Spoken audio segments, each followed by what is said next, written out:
আমরা মানুষকে ছোট হিসাবে দেখি না কাউকে, আমরা সমস্ত মানুষকে দেখি আল্লাহর শ্রেষ্ঠ জীব হিসাবে। আপনাদের পাশেই বিশাল নদী আছে। আমি একবার বরিশাল থেকে লঞ্চে ঢাকায় ফিরলাম সকালবেলা, সামার সিজন ছিল, গ্রীষ্মকাল। গাড়িতে উঠেছি, এ গল্প আমি বহু জায়গায় বলেছি, আমি এই লোভ ধরে রাখতে পারি না। কিছু দূর যাওয়ার পরে আমার চালককে বললাম থামো। সে বলল স্যার সামনে ময়লার ভাগাড়, দেখতেও খারাপ আর গন্ধ আসতেছে। আমি বললাম এখানেই থামো, এখানে আমার কাজ। আমি 20 থেকে 22 মিনিট বসে আছি গাড়িতে। মাঝে মাঝে সেও আমার মুখের দিকে একটু ঘুরে তাকায়, আমার পাশে বসে একজন সহকর্মী তিনিও তাকান। তারা বুঝতে পারছেন না যে কেন এই জায়গাটায় আমি দাঁড়িয়ে আছি, কিছু বলছিও না করছিও না। ওই সময়টা পরে গাড়ির দরজা খুলে বের হলাম, তখন এই জল্লাদের শাসন চলতেছে বাংলাদেশে, 2015 সাল। আমার সঙ্গী আমাকে বললেন আপনি গাড়িতে বসেন, কি করতে হবে আমাকে বলেন, আমি সেরে আসি। আমি বললাম better you come with me, আপনিও আসেন আমার সাথে আসেন। দরজা খুলে পিছনের দিকে হাঁটা শুরু করলাম। ড্রাইভার বলতেছে স্যার গাড়ি ব্যাক করি। আমি না, এখানে থাকো।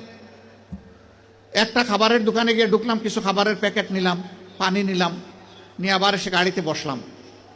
এবার চালক বলতেছে স্যার যাই। আমি বললাম না, আমার কাজ শেষ হয়নি। 5-7 মিনিট পরে আমি গাড়ির দরজা করে আবার নামলাম।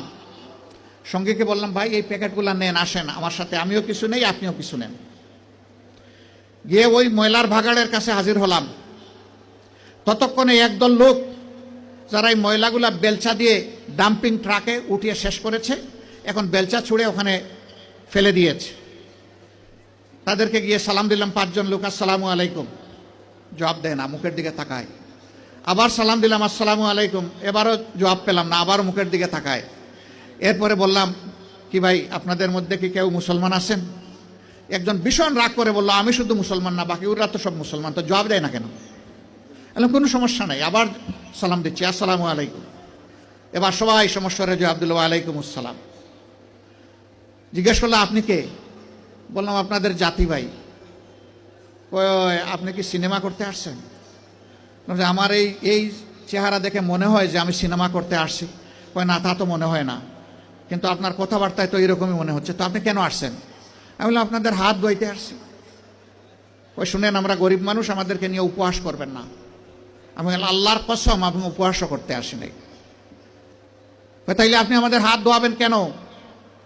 আমি বললাম তোমরা সমাজের হাত ধোও, একটা দিন অন্তত তোমাদের হাত ধোয়াই। আমাদেরকে ছেড়ে দেন, আমাদের অনেক কাজ, বুঝতে পারছি না আপনি কি জিনিস। আমি বললাম যে আমি বড় শক্ত জিনিস, হাত না ধুইয়া তোমাদেরকে ছেড়ে দেব না আমি। রোদের মধ্যে ঘামতেছে, একজন রাগ করে বললো এই দে, উনার এত শখ জাগছে, দে হাত দে, আমারটা আগেই দিচ্ছি। তো উনি হাত দিল, আমি ধোয়াই ঠইয়া খসলাইয়া পরিষ্কার করে বললাম ভাই অনেক শুক্রিয়া তোমাকে। একজন একজন করে হাত দেয় আর খিলখিলাইয়া হাসে। আমার ধারণা আমাকে দেখে মনে করছে পাবনার হেমায়েতপুর থেকে ছুটে আসা কোনো পাগল ছাড়া আর কিছু হবে না। হাত ধোয়ানো শেষ। এবার আমার 2 সঙ্গীকে বললাম যে একটু খাবারের প্যাকেটটা দেন। বললাম না না এগুলো লাগবে না। কেন লাগবে না ভাই?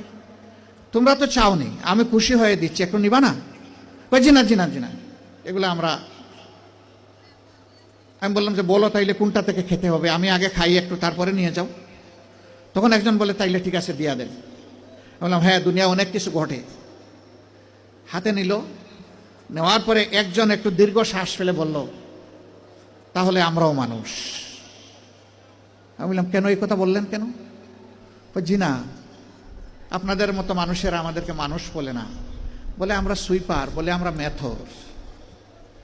আমাদের কাছে কেউ দাঁড়াইতে চায় না, কোনো রাস্তা দিয়ে আমরা হাঁটলে মানুষ সরে যায়। সমাজের মানুষ আমাদেরকে অচ্ছুত মনে করে, এদেরকে ছুঁইলেই জাত যাবে। আমি হাত জোড় করে বললাম সোফা কাপড়ের ছোট লোকদের পক্ষ থেকে আমি তোমাদের কাছে ক্ষমা চাই, আমাকে ক্ষমা করো, আমাদেরকে ক্ষমা করো। আমি আর চোখের পানি ধরে রাখতে পারিনি, টপ টপ করে আমার চোখ থেকে পানি পড়লো। যে মানুষগুলো তাদের জীবনের পরিশ্রমের বিনিময়ে সমাজের চাকাটাকে চালু রাখে, আমরা কিনা তাদেরকে মানুষ বলি না, আমরা তাদেরকে সুইপার বলি, মেথর বলি। আমরাই কমজোর।